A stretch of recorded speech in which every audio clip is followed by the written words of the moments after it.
Cement डालते हैं ना, तो हमारा किसान भाई पूछता है कि डॉक्टर साहब ये भैंस रुक तो जाएगी ना।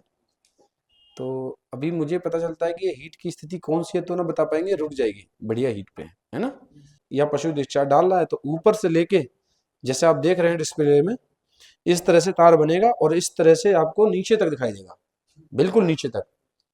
सभी को पता है कि हीट का सही चरण है मध्य चरण।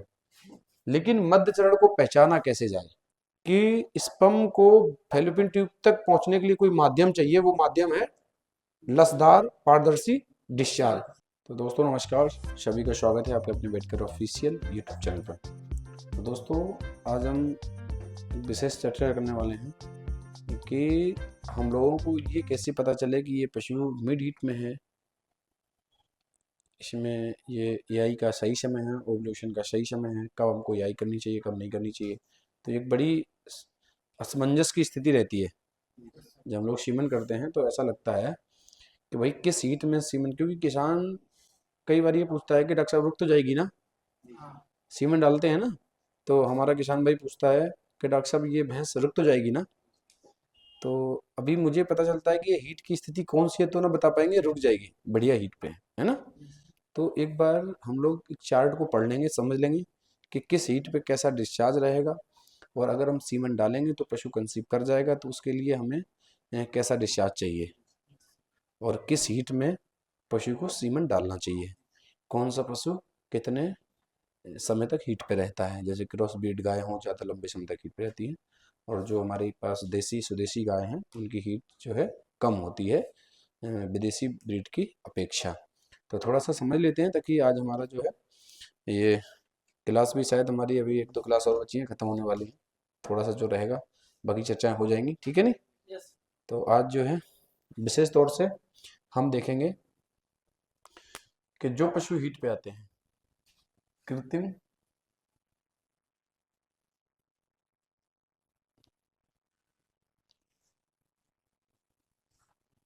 गर्भाधान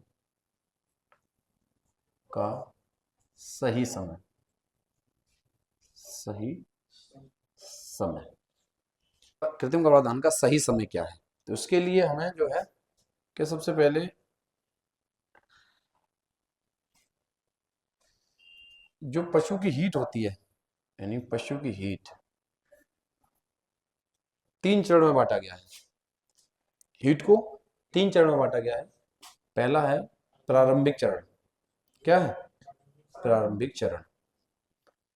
फिर है मध्य चरण, यानी मध्य चरण। तीसरा है अंतिम चरण,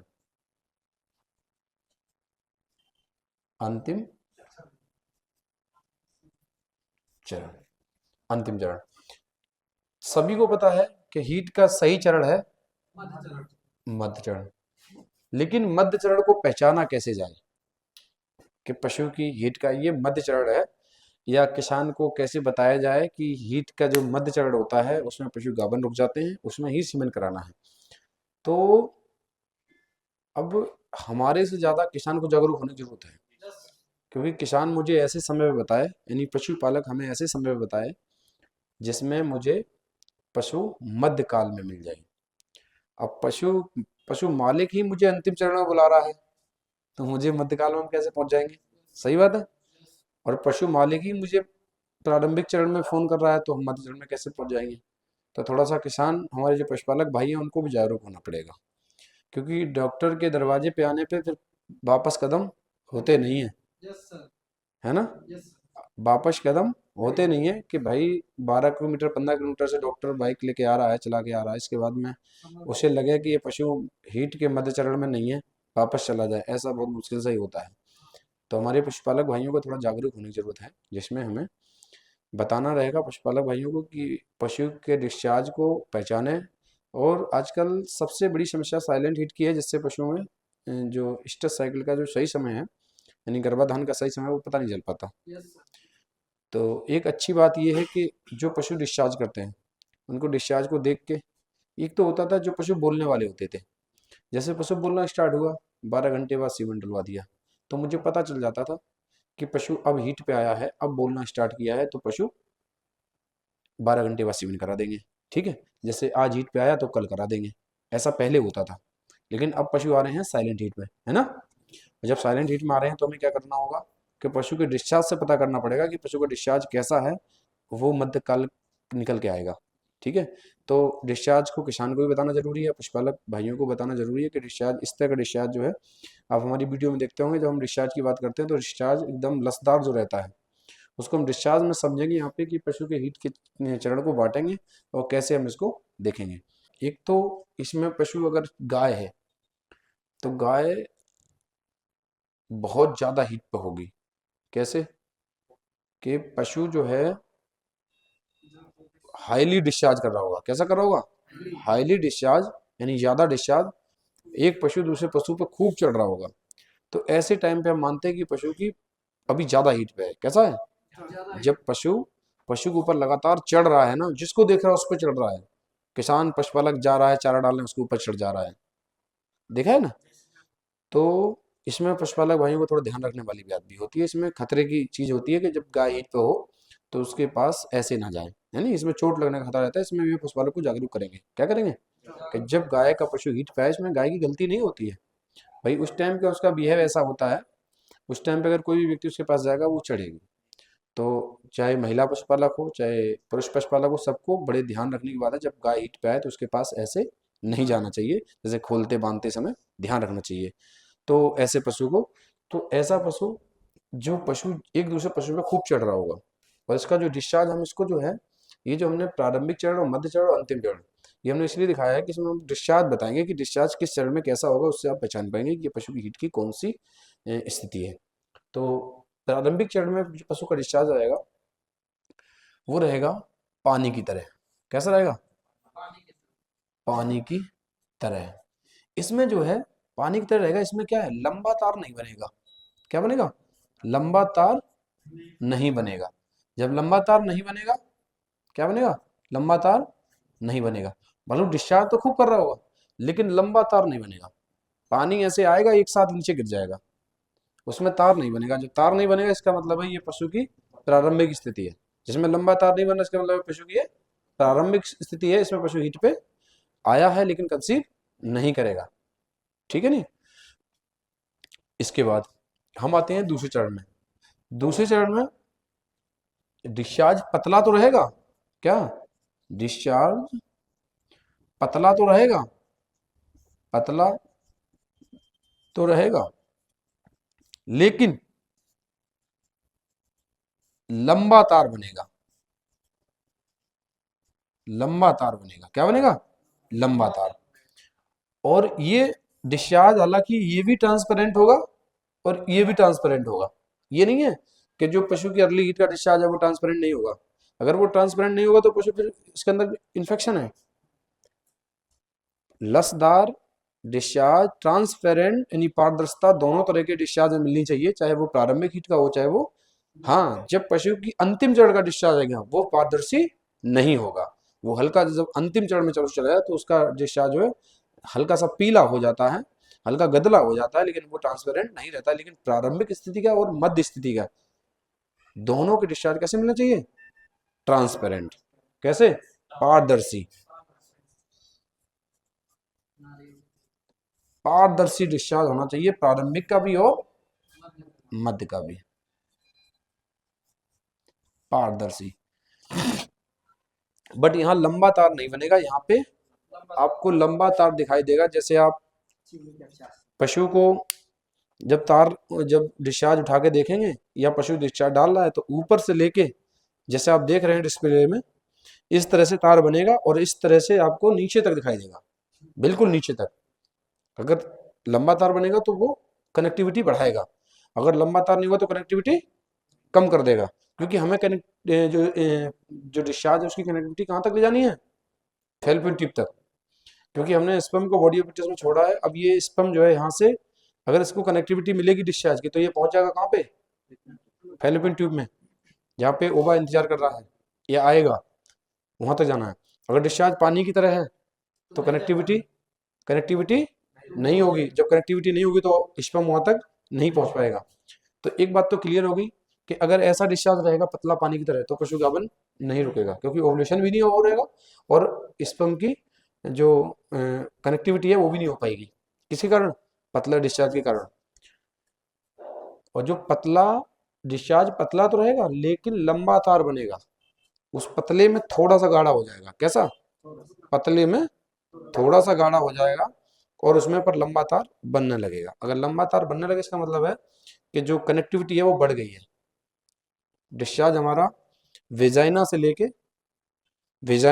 बल्कि वेजाइना के बाहर से लेके और फैलोपियन ट्यूब तक कनेक्टेड है। तो हम सीमन को अगर हम स्पर्म को जो हम बॉडी पोजीशन छोड़ देंगे तो वो उस डिस्चार्ज के माध्यम से स्पर्म फैलोपियन ट्यूब तक पहुंच जाएगा। और डिस्चार्ज लसदार होना इसलिए जरूरी है कि स्पर्म को फैलोपियन ट्यूब तक पहुंचने के लिए कोई माध्यम चाहिए, वो माध्यम है लसदार पारदर्शी डिस्चार्ज। अगर इस डिस्चार्ज में थोड़ा बहुत भी इंफेक्शन होगा तो स्पर्म मर जाएंगे। तो इसलिए बोलते हैं कि डिस्चार्ज पारदर्शी हो और लसदार हो। कैसा हो? पारदर्शी हो इसलिए कि स्पर्म ना मरे। पारदर्शी नहीं रहेगा इसका मतलब है इन्फेक्शन की निशानी है, और पारदर्शी है इसका मतलब बच्चेदानी में कोई इन्फेक्शन नहीं है। और डिस्चार्ज लंबा है इसका मतलब है पशु की मध्य हीट का डिस्चार्ज है। क्या है? मध्य हीट का। तो ये बात हो गई। अब आ गई अंतिम चरण में। अंतिम चरण का जो डिस्चार्ज आएगा गाढ़ा पीला कलर का। कैसा? पीला कलर का रहेगा, हल्का गाढ़ा हो जाएगा और पीला भी हो सकता है और हल्का ये सफेद भी हो सकता है। हल्का सफेद। क्या? हल्का सफेद, गाढ़ा पीला या हल्का सफेद, लेकिन इसमें लंबा तार, इसमें लंबा तार नहीं बनेगा। नहीं बनेगा, लंबा तार नहीं बनेगा और ट्रांसपेरेंट भी नहीं रहेगा। क्या है?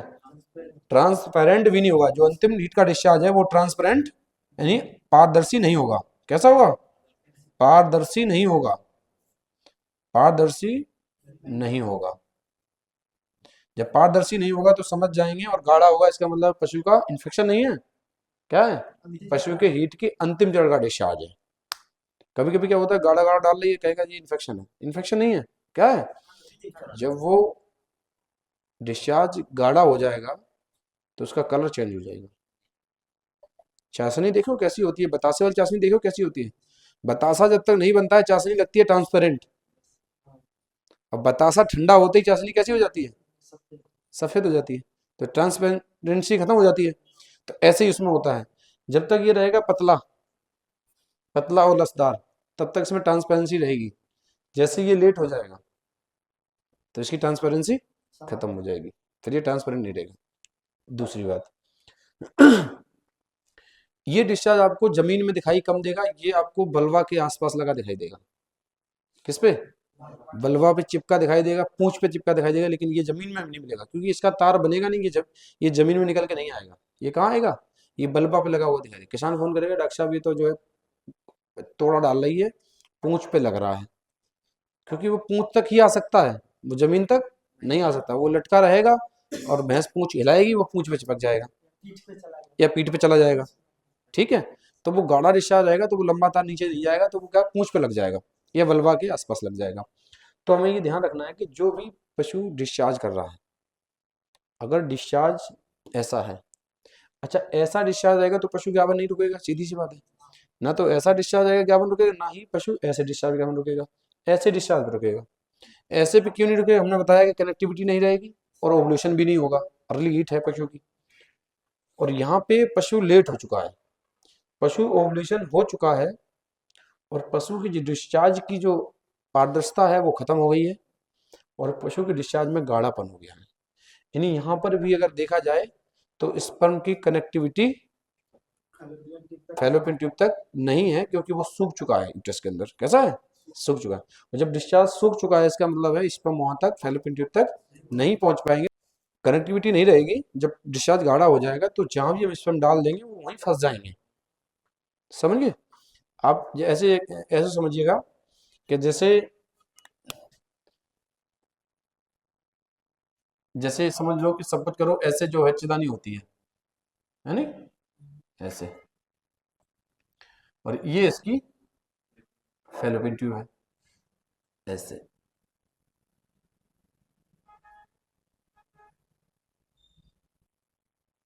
और हमने जो है स्पर्म यहाँ डाल दिए, और डिस्चार्ज गाढ़ा गाढ़ा है, यहाँ चिपका हुआ है, इसके बीच में यहाँ स्पेस है और यहाँ चिपका हुआ है, और फिर यहाँ स्पेस है, यहाँ चिपका हुआ है। तो ये गाढ़ा गाढ़ा डिस्चार्ज जहां जहां चिपका हुआ है, ये सीमन यहाँ तक तो आ जाएगा, लेकिन इसके आगे नहीं जा पाएगा, इसके आगे नहीं जा पाएगा, क्योंकि आगे ड्राई एरिया है। अगर ड्राई एरिया है तो उसमें सर्वाइव नहीं कर पाएगा, या ज्यादा चिपका रहेगा तो वहां भी सर्वाइव नहीं कर पाएगा। समझ गए नहीं? तो डिस्चार्ज कैसा होना चाहिए? ऐसा होना चाहिए जिसमें स्पर्म फंसे ना। अगर स्पर्म फंस गए तो नहीं पहुंचेंगे, क्योंकि वो लंबा सफर तय करना होता है उनको, बॉडी ऑफ यूटस से फेलोपियन ट्यूब तक पहुंचना होता है। उनके लिए एक डिस्चार्ज, एक बढ़िया एनवायरनमेंट, एक बढ़िया रास्ता चाहिए जिसमें वो सरवाइव कर सके। ठीक है, तो एक बात क्लियर हो गई है। अब जब हीट देखते हैं कि हीट ये कौन से पशुओं में ऐसे टाइम पे मिलेगी। जैसे हम देखते हैं कि ये जो है मध्य हीट, इसमें जैसे देसी पशु जो अपने यहाँ के, कहाँ के, अपने भारत की नस्ल है, अपने भारत में जैसे साहिवाल है, गिर है, हरियाणा है, थार पारकर है, रेड सिंधी है, भैंस में मुर्रा है, भैंस बफेलो भदावरी, ये सारी जो भैंसें हैं ये अपने यहाँ की इंडिया की ब्रीड है। ठीक है, तो इंडिया की ब्रीड में हम देखेंगे कि अगर पशु, जैसे ये वाली गाय भैंस है, प्रारंभिक समय आ जाता है, वो जाता है 0 से 12 घंटे। ये पशु जब से हीट पे आएगा, इसके 12 घंटे तक सीमन नहीं होना चाहिए। ठीक है, कब तक? इसका जो हमारे यहाँ देसी स्वदेशी नस्लें हैं, इनका जो प्रारंभिक चरण का टाइम माना जाता है वो 0 से 12 घंटे है, जिसमें पशु को सीमन नहीं होना चाहिए। ठीक है, अब आते हैं इसके मध्यकाल में। ऐसे पशु, स्वदेशी पशु, देसी पशु, जिसका सही समय माना जाता है 12 से 18 घंटे, ये मिड हीट का समय है, जिसमें पशु में 24 घंटे से पहले पहले 24 घंटे से पहले सीमन हो जाना चाहिए। यानी 12 से 18 घंटे सही समय है, लेकिन लास्ट जो है 24 घंटे से पहले पहले सीमन हो जाना चाहिए। अंतिम चरण जो होता है इन पशुओं का, 24 घंटे के बाद का जो समय है, 48 घंटे, 24 घंटे के बाद, यानी 24 घंटे के बाद, 24 घंटे के बाद का समय अंतिम चरण का माना जाता है। ठीक है, अगर हमारे पास देसी यानी स्वदेशी नस्ल की गाय भैंसे हैं, अगर वो 24 घंटे के पार चले गई हीट पे, मतलब एक दिन और एक रात हो चुकी है, तो फिर वो लेट हीट में जाएगी, रुक सकती है, लेकिन चांस उसके कम है, कंसप्शन रेट जितना आपको चाहिए वो मिलेगा नहीं।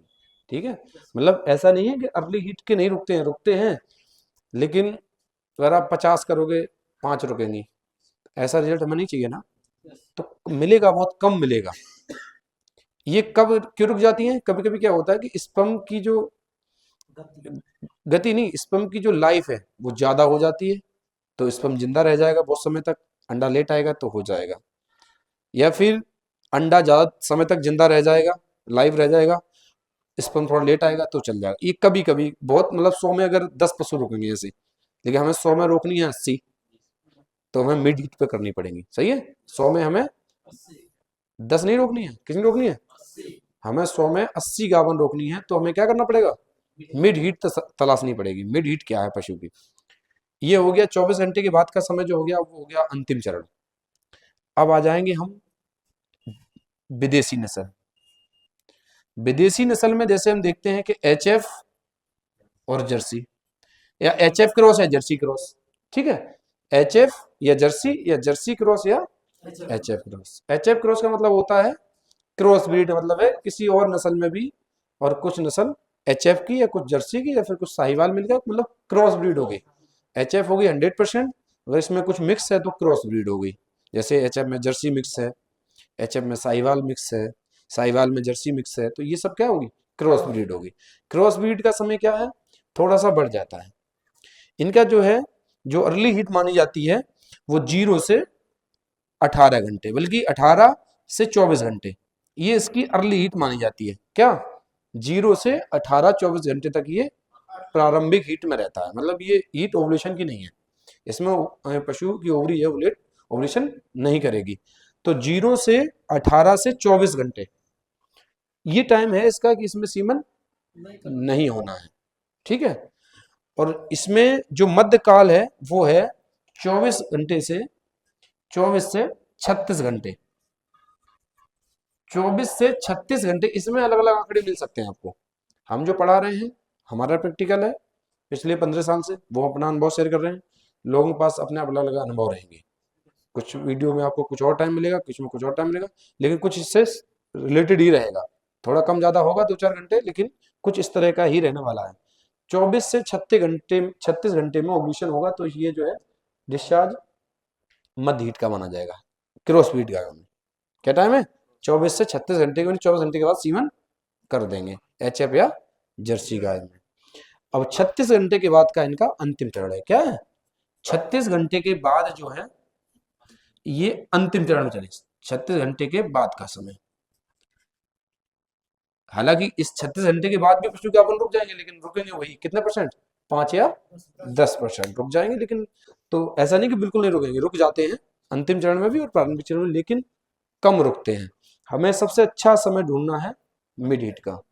तो ये जो है कुछ समय था जिसमें हम लोगों ने देखा कि किस हीट का डिस्चार्ज कैसा रहेगा, क्रॉस ब्रीड गाय, देसी नस्ल की गायों में सीमन कब करना है, और डिस्चार्ज पतला हो, पारदर्शी हो, गाढ़ा हो, पहचान लेंगे कि ये डिस्चार्ज किस स्टेज का है। तो सभी लोग कर लेंगे, इसको फील कर पाएंगे।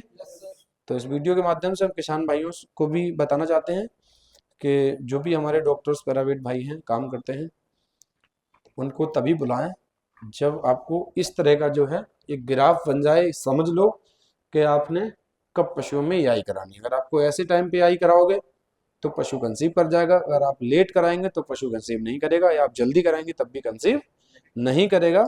तो बहुत सारे भाई होते हैं डबल सीमन कराते हैं, क्योंकि डबल इसलिए कराते हैं कि उनको सही समय नहीं पता नहीं चलता कि इसको सही समय क्या है, तो एक पहले करा लिया, एक बाद में करा दिया, एक अर्ली हीट में करा दिया, एक मध्य हीट में करा दिया, तो पशु कंसीव कर जाते हैं, है नहीं।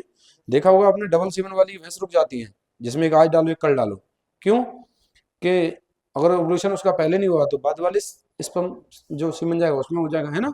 तो एक सीमन आज कर दिया एक कल कर दिया, ऐसा बहुत लोग करते हैं, तो इससे भी रिजल्ट बढ़ जाते हैं, कंसेप्शन रेट बढ़ जाता है, क्योंकि एक समय संभावित समय पता नहीं है, तो हमने डबल सीमन डाल दिया तो उसमें एक ऐसा लग गया हमें कि ओवुलेशन जब भी होगा हमारा स्पर्म तैयार है, ठीक है।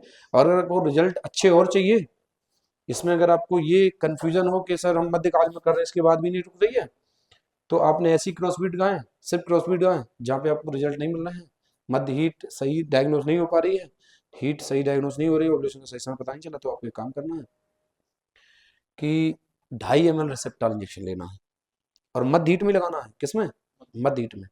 2.5 ml रेसेप्टाल को IV या IM दोनों तरह से इस्तेमाल कर सकते हैं, इस्तेमाल करके उसको 1 से 2 घंटे के बाद उसकी याई कर देंगे, अगर ओवुलेशन नहीं हुआ होगा तो हो जाएगा। LH ल्यूटिनाइजिंग हार्मोन होता है ना, उसको लगा देंगे, तो अगर ओवुलेशन नहीं हुआ होगा तो हो जाएगा, अगर हो चुका होगा तो इसका कोई रोल नहीं है, साइड इफेक्ट भी नहीं है, और ओवुलेशन हो चुका होगा तो इसका कोई साइड इफेक्ट भी नहीं है, और अगर नहीं हुआ होगा तो ये ओवुलेशन करा देगा, ठीक है। तो उम्मीद करते हैं कि ये छोटी सी जानकारी आपको कैसी लगी, अच्छी लगी वीडियो कमेंट शेयर करें, चैनल पर पहली बार वीडियो चैनल को सब्सक्राइब करें, और हाँ बेल आइकन प्रेस करें ताकि जो हमारा अगला वीडियो है उसका नोटिफिकेशन आप तक सबसे पहले पहुंच सके। बहुत बहुत धन्यवाद, नमस्कार, थैंक यू।